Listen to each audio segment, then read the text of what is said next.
2008 साली मालेगाव बॉम्बस्फोट प्रकरण घडलं होतं आणि या प्रकरणाचा निकाल आता लागलेला आहे आणि या निकालाप्रकरणी जे आरोपी होते त्यांची निर्दोष मुक्तता झालेली आहे। आपल्यासोबत वकील प्रकाश साळसिंगेकर त्यांच्याशी आपण बातचीत करणार आहोत। साधारणतः काय सांगाल, जो आज एकंदरीत निकाल समोर आलेला आहे, निर्दोष मुक्तता जी ती आरोपींची झालेली आहे, साधारणतः 2008 सालाचं प्रकरण होतं ज्याच्यामध्ये पुराव्यांअभावी आता निर्दोष मुक्तता केल्याचं समोर ते काय सांगाल? असं आहे की जो एटीएसने तपास केला होता तो तपास कसा चुकीचा आहे हे एनआयएने त्यांच्या पुरवणी चार्जशीटमध्ये 2016लाच ऑब्झर्व केलं होतं आणि जे दाखल केलं होतं आणि तेच आज कोर्टाच्या समोर आलं की प्रॉसिक्युशन कुठल्याही प्रकारे प्रूव्ह करू शकली नाही की आरडीएक्स कोणी आणलं, कुठून आणलं, कसे बॉम्ब बनवले, कुठे प्लांट केलं आणि त्या गाडीवर प्लांट केलं हे प्रूव्ह करू शकले नाही। त्यामुळे कुठल्याही आरोपींची विरुद्ध पुरावा न मिळाल्यामुळे त्यांना सोडलं।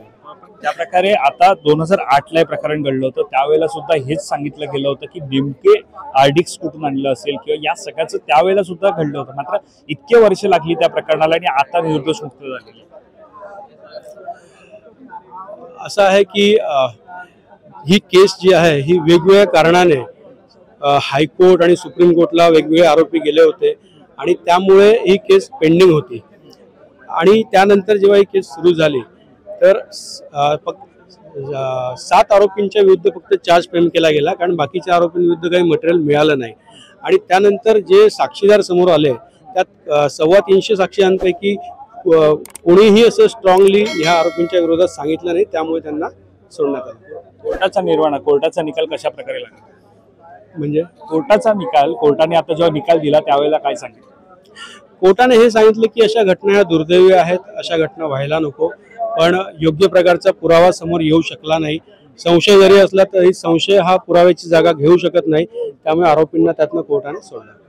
यामध्ये पाहायला मिळालं की पुराव्यांअभावी जी निर्दोष मुक्त झालेली आहे, संशयावरून कुठल्या आरोपीला आपण आरोपी ठरवू शकत नाही, नेमकं काय असेल त्यामुळे? कोर्टाने सांगितलं की संशय जरी असला तरी ठोस पुरावे त्यात असले पाहिजे, जे इथे या केसमध्ये नव्हते आणि सोडलं। धन्यवाद आमच्याशी बातचीत केल्यासंदर्भात। कॅमेरा पर्सन अवधेश कोरीसह मी वैभव पाटील, मुंबई।